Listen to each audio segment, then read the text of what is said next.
Then I went again. Well, he said that, you know, Spiritual dimension. The money llegamos How precious somehow. I'm important in the world, so I became a family. Everyone else was astonishment.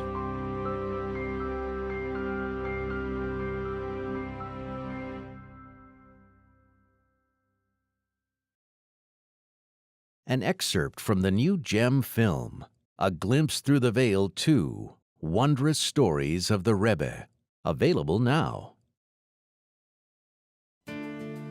Mr. Ben-Sion Rader was a practicing chartered accountant in London, England, for almost 40 years.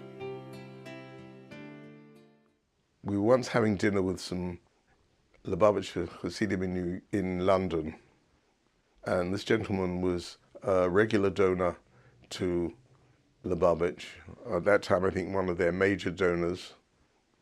And he said to me that he gives his money out of his taxed income, and if he could possibly give it out of his business rather than out of his taxed income, he would be able to give more, and asked me as an accountant whether I could perhaps suggest some method, legal method, by which he could overcome that difficulty. And so I asked him a few questions about his business, and sometime later I suggested a method which I thought, taking advantage of a certain loophole in the tax law, that would work. And so he said to me, all right, next time I'm with the Rebbe, I will ask him, and if he says yes, that's what I'm going to do. Anyway, some time elapsed, and I met him again. He'd just been to the Rebbe, and he said, I spoke to the Rebbe, and the Rebbe told me your scheme is no good. So my ego was a little affected. I said, are you sure you explained it properly? And he said, yes. So I said, do you mind the next time I'm in New York and I have an opportunity of speaking to the Rebbe if I ask the Rebbe? He said, no, not at all. And if the Rebbe says yes to you, I will still do it. And so some months later, when we were again in New York in the winter, I was with the Rebbe. At the end of the Yechidus, the Rebbe said, is there anything else you want to discuss? And I said that Mr.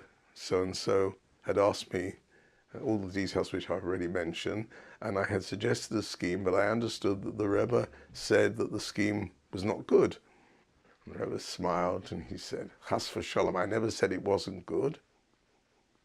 He said, I just told him not to do it.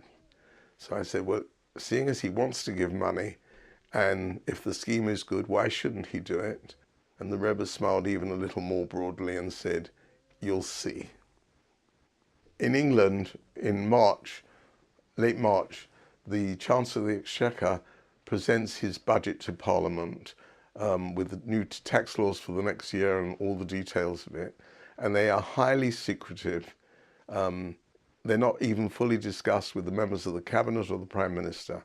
And in fact, if there's a leak, the Chancellor of the Exchequer has to resign. In fact, some years earlier, Chancellor of the Exchequer, on his way to Parliament when he was prepared to give his budget, mentioned to one of the reporters who was smoking a cigarette that it's going to cost you more, and because he had put the tax up on tobacco, that Chancellor had to resign.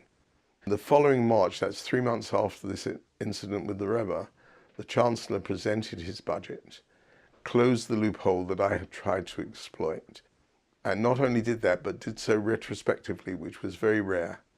And had the man in Stamford Hill gone ahead with the scheme that I had suggested, not only would it have saved him money, it would have cost him money. So I can only assume either the Rebbe had communications with the Chancellor of the Exchequer or he had other ways of divining what was going to happen.